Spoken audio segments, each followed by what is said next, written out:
ಮಾವಿನಹಳ್ಳಿ ಗ್ರಾಮದಲ್ಲಿ ಶ್ರೀ ಬಸವೇಶ್ವರ ಸ್ವಾಮಿ ದೇವರ ಅದ್ದೂರಿ ರಥೋತ್ಸವ ನೆರವೇರಿದೆ. ಚಿತ್ರದುರ್ಗ ತಾಲೂಕಿನ ಮಾವಿನಹಳ್ಳಿ ಗ್ರಾಮದಲ್ಲಿ ಮಂಗಳವಾರ ಸಂಜೆ 6:30ಕ್ಕೆ ಗ್ರಾಮದ ಆರಾಧ್ಯ ದೈವ ಶ್ರೀ ಬಸವೇಶ್ವರ ಸ್ವಾಮಿ ದೇವರ ಅದ್ದೂರಿ ರಥೋತ್ಸವ ಹಮ್ಮಿಕೊಂಡಿದ್ದು, ಈ ಹಿನ್ನೆಲೆ ದೇವಸ್ಥಾನವನ್ನು ಸಂಪೂರ್ಣ ದೀಪಾಲಂಕಾರ ಮಾಡಿದ್ದು, ತಳಿರು ತೋರಣದಿಂದ ಸಿಂಗರಿಸಲಾಗಿತ್ತು.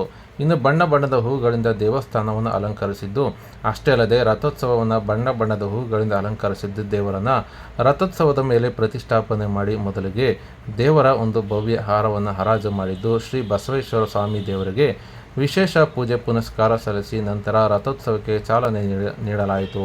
ಇನ್ನು ನಾನಾ ಭಾಗದಿಂದ ಬಂದಂಥ ಭಕ್ತರು ದೇವಸ್ಥಾನಕ್ಕೆ ಬಾಳೆಹಣ್ಣು, ಹೂವನ್ನು ತೂರಿ ರಥೋತ್ಸವಕ್ಕೆ ಕಟ್ಟಿದ್ದ ಹಗ್ಗವನ್ನು ಎಳೆದು ರಥೋತ್ಸವದಲ್ಲಿ ಪಾಲ್ಗೊಂಡು ತಮ್ಮ ಭಕ್ತಿಯನ್ನು ಸಮರ್ಪಣೆ ಮಾಡಿದ್ದು, ದೇವರಲ್ಲಿ ತಮ್ಮ ಇಷ್ಟಾರ್ಥ ಸಿದ್ಧಿಗಾಗಿ ಪ್ರಾರ್ಥನೆ ಸಲ್ಲಿಸಿದ್ದು ಕಂಡುಬಂದಿದೆ.